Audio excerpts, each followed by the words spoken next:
চেয়েছি, আমরা অনিয়ম মুক্ত বাংলাদেশ চেয়েছি, কিন্তু দুঃখজনক আমরা সেই দুর্নীতি মুক্ত বাংলাদেশ এখনো গড়ে তুলতে পারিনি। আজকের আমি এই বক্তব্যে এদেশের 18 কোটি জনগণকে ঐক্যবদ্ধ হওয়ার আহ্বান জানাই।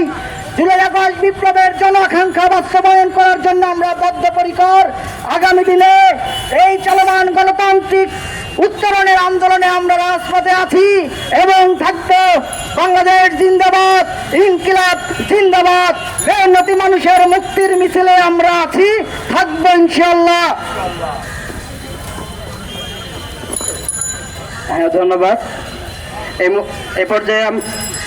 এই পর্যায়ে আমাদের আজকের প্রোগ্রামের সুসম্মানিত সভাপতি, জুলাই ফোর্সের সম্মানিত আহ্বায়ক জনাব মুশাররফ ভাই আমাদের সামনে বক্তব্য নিয়ে আসছেন। সংগ্রামী সাথী ও বন্ধুগণ, আসসালামু আলাইকুম। আজকে জুলাই ফোর্সের যে আয়োজন, এটা বাংলাদেশের যে একটা মিথ তৈরি হয়েছিল যে শাহবাগ মানেই বিভিন্ন নাস্তিক ব্লগার বা অন্য কোনো কারো ইস্যু, কিন্তু এই শাহবাগ সেই শাহবাগ যেখানে দাঁড়িয়ে চরমোনাই পীর সাহেব আমরা দেখেছিলাম গত 4 তারিখে এক দফার ঘোষণা দিয়েছিল। এবং এই শাহবাগ সেই শাহবাগ যে শাহবাগ থেকে স্বৈরাচারী শেখ হাসিনার পতন হয়েছিল। সংগ্রামী সাথী ও বন্ধুগণ, আজকে এই গণসিজদা কর্মসূচি, এই কর্মসূচিতে উপস্থিত যারা আছেন সবার উদ্দেশ্যে বলতে চাই, এই যে জুলাইয়ের ঘোষণাপত্র হচ্ছে, এই ঘোষণাপত্রে এখনো পর্যন্ত আহত এবং শহীদদের তালিকা করা হয়নি। এই জন্য আমাদের জুলাই ফোর্সের পক্ষ থেকে আমরা এই যে জুলাইয়ের ঘোষণাপত্র পাঠের অনুষ্ঠান, সেটাকে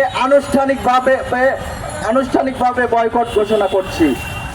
এবং আমি বলতে চাই, যেখানে বাংলাদেশের আবু সাইদ মুগ্ধ, ওয়াসিমের মতো হাজারো ভাই প্রাণ দিয়ে একটা নতুন বাংলাদেশের স্বপ্ন দেখিয়েছে, সেই 1 বছর পরে এসে আমরা এখন দেখতে পাচ্ছি আমাদের যে প্রত্যাশা ছিল সেই প্রত্যাশা এখন পূরণ হয়নি।